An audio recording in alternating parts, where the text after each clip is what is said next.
Тез дайындалатын, ең дәмді, жегенде тіл үйіретін пицца істейміз бүгін.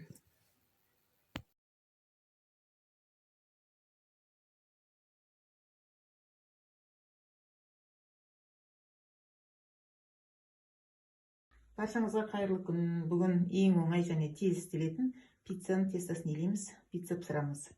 Ол үшін қант 40 грамм, тұз 20 грамм, дрожжи 10 грамм, шемішкен майы 50 грамм, 600 грамм жылы су. Теста елейік. Барлығын саламыз.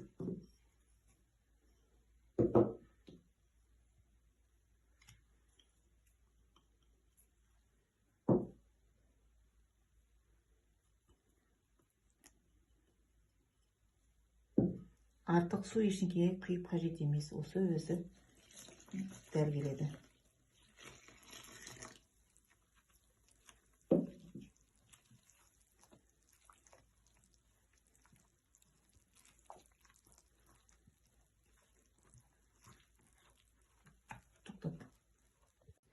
Осындай жұмсақ теста еленеді. Осыны енді жарты сағатқа бетін жауып көтерілгенше қойамыз.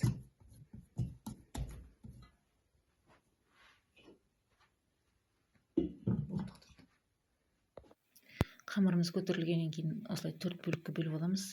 Менің тестамнан 4 пицца шығады.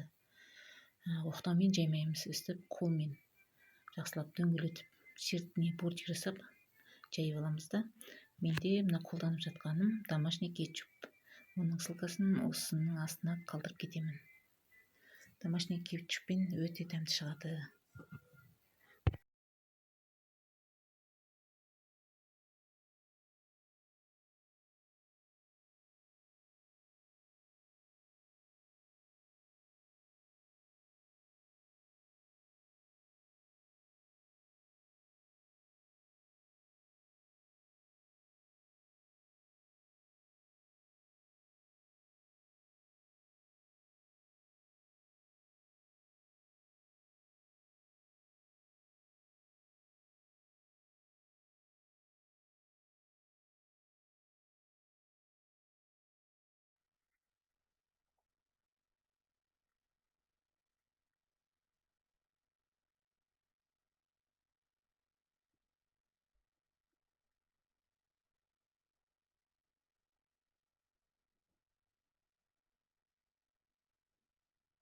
Помидорын, сырын, колбасасын барлығын салып алғаннан кейін 250 градуста 7-10 минут аралығында пиццаны пісіріп аламыз.